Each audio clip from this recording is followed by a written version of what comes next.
हम बिरहा लोकगीत गायक नरेंद्र यादव जौनपुर की धरती से शिवा स्टूडियो की देखरेख में एक बड़ी सुंदर गीत की प्रस्तुति कर रहे हैं। आप सम्मानित श्रोता साथियों का बहुत बहुत स्वागत वंदन और प्रणाम करते हुए नमन करते हुए आप सबके बीच में छोटा सा कलाकार एक छोटी गीत भेज रहा है। आशा नहीं विश्वास है, उम्मीद करता हूं कि आप हमारे सम्मानित साथी हमारी माताएं बहनें इस गीत को पसंद करेंगी और हमारे चैनल को नरेंद्र बिरहा वाले को सब्सक्राइब जरूर करिएगा। आप सब यही आशा और उम्मीद लेकर के इस गीत को आपके बीच में भेज रहा हूं। कहना है मास्टर साहब कैसे?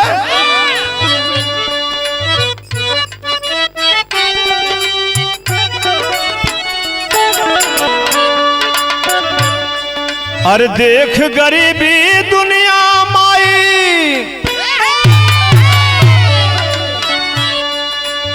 भक्त माई से कहत बा कि माई बड़ा गरीब है, कुछ दे दा मतारी। माई बड़ी दयामयी होती है, कुछ न कुछ जरूर देती है।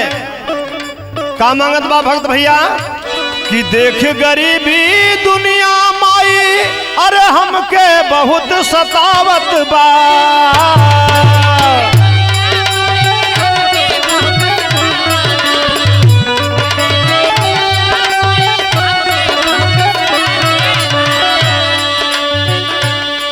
अरे देख गरीबी दुनिया माई हमके बहुत सतावत बा।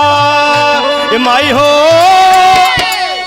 ए माई हो, तोहरे दुअरिया दुखवा लाल आपन गावत बा।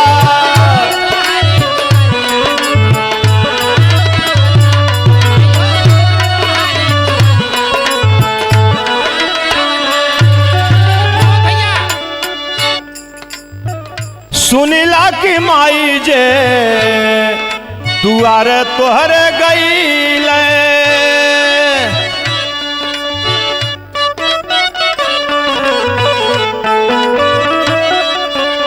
सुनिला की माई जे दुआर तोहरे गईल।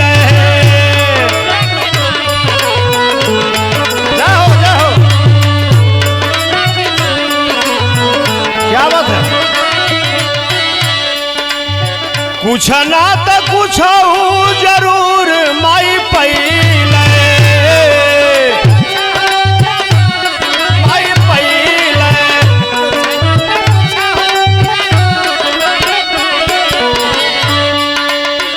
जे भी तोरी दुआरी गेल बा माई कुछ न कुछ जरूर पवले बा। इसलिए तो से कहे के बा का, लेकिन संसार में सुख संतोष कई है बतावत बा।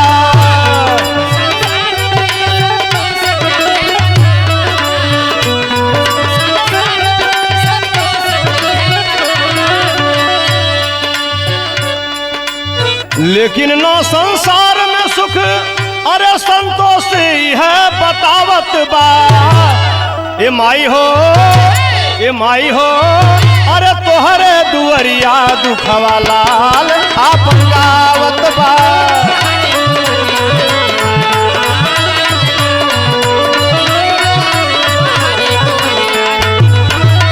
जाओ जाओ,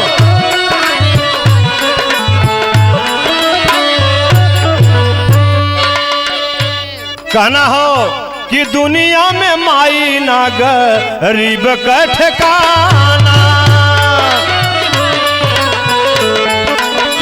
अरे बाप रे बाप,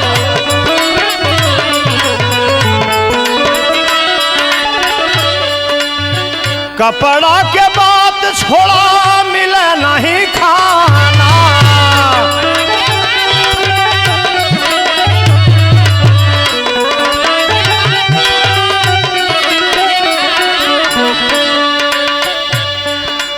साथियों गरीबी बड़ी गजब के चीज होले।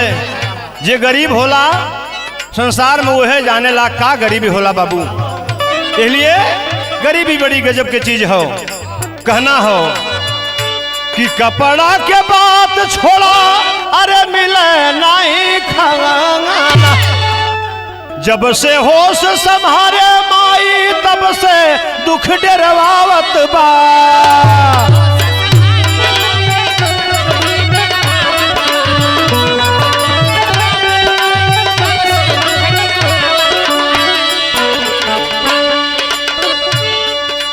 जब से होश संभारे माई अरे तब से दुख डरवावत बा। ये माई हो अरे ये माई हो तोहरे दुअरिया दुखवा लाल आपन गावत बा।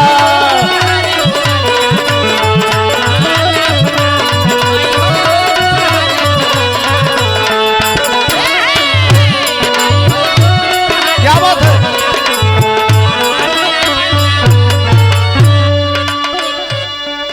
अंतिम लाइन में कहना है का कि सब केहू कहेला अरे सब केहू कहेला परिवार धन होला।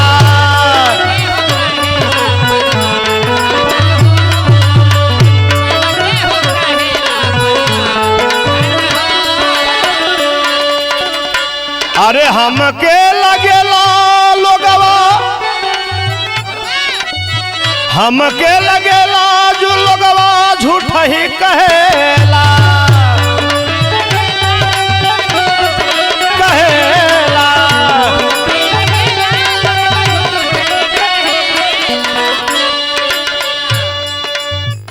माई के ही अरवा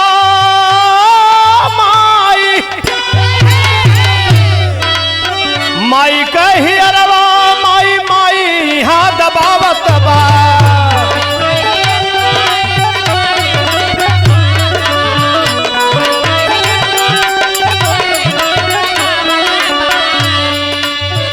भाई कही अरवा भाई भाई यहाँ दबावत बा।